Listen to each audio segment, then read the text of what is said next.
Hi everyone, welcome to Lathakanth magic. ఇవాళ మనం పిండి వంటల్లో ఒకటైనా ఎంతో టేస్టీగా తొందరగా అయిపోయే కొబ్బరి బూరెలు ఎలా చేసుకోవాలో చూద్దామండి. ఇవి చాలా తొందరగా అయిపోతాయి, చాలా టేస్టీగా కూడా ఉంటాయండి.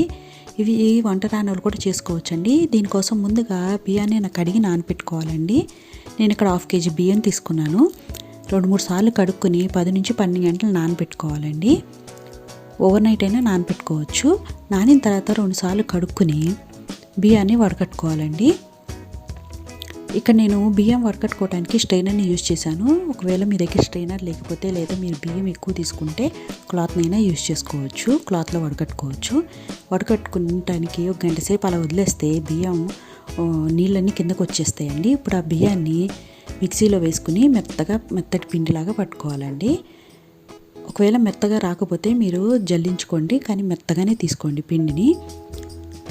మొత్తం బియ్యం అంతటిని ఇలాగే మెత్తగా పిండి చేసుకొని పక్కన పెట్టుకోవాలి. దాన్ని తడిపిండి అంటారండి. ఇప్పుడు పాకం కోసం పొయ్యి మీద గిన్నె పెట్టుకుని 1/4 కిలో బెల్లము, 1/2 గ్లాస్ నీళ్లు పోసి బెల్లం కరగనివ్వాలండి. బెల్లం కరిగిన తర్వాత దీంట్లో ఇలాచీ పౌడర్ వేసుకోవాలి. నేను ఇక్కడ 2 ఇలాచీలు దంచి వేసుకున్నానండి. బాగా కలుపుతూ ఉండాలండి మధ్య మధ్యలో పాకం వచ్చే వరకు. చూడండి, ఇలా లేత తీగ పాకం వస్తుందండి, అంటే 1 స్టింగ్ కన్సిస్టెన్సీ అంటారు. ఇలా పాకం రాగానే స్టవ్ సిమ్లో పెట్టుకుని దీంట్లోకి కొబ్బరి తురుము వేసుకోవాలండి. ఒక కొబ్బరి మొత్తం తీసుకుని దాన్ని తురుముకుని దాన్ని వేసుకోవాలి, లేదా మిక్సీలో వేసుకునైనా కొబ్బరిని మెత్తటి ముద్దలా చేసుకుని దాన్నైనా వేసుకోవచ్చు. వేసుకుని మొత్తం కలిసేలాగా కలుపుకోవాలి. మొత్తం కలిసిన తర్వాత ఇప్పుడు ఇందాక మనం పక్కన పెట్టుకున్న తడి బియ్యం ఉంది కదా, అది వేసుకోవాలండి. కొంచెం కొంచెం వేసుకుంటూ కలుపుకోవాలి. మొత్తం కలిసేలాగా చక్కగా బెల్లం పాకం మొత్తం అంతా ఈ పిండి కలిసేలాగా చక్కగా కలుపుకోవాలండి. స్టవ్ సిమ్లో పెట్టుకుని కలుపుకోవాలండి, లేకపోతే మాడిపోతుంది. కొంచెం కొంచెం వేసుకుని కలుపుకోవాలి. మొత్తం అంతా ఒక ముద్దలాగా అవుతుందండి.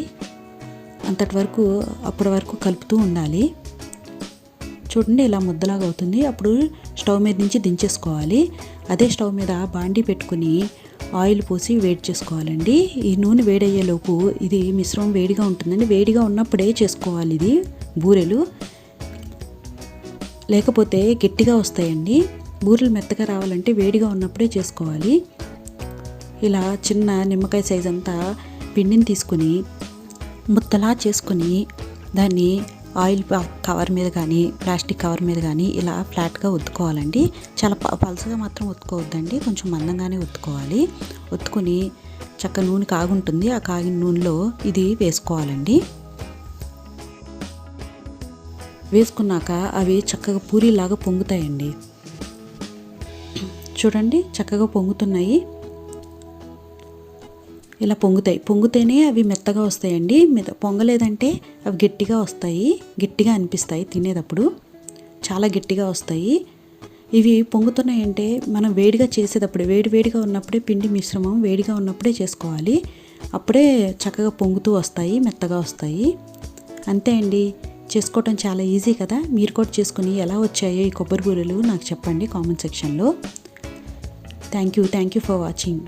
బాయ్. మీ లత.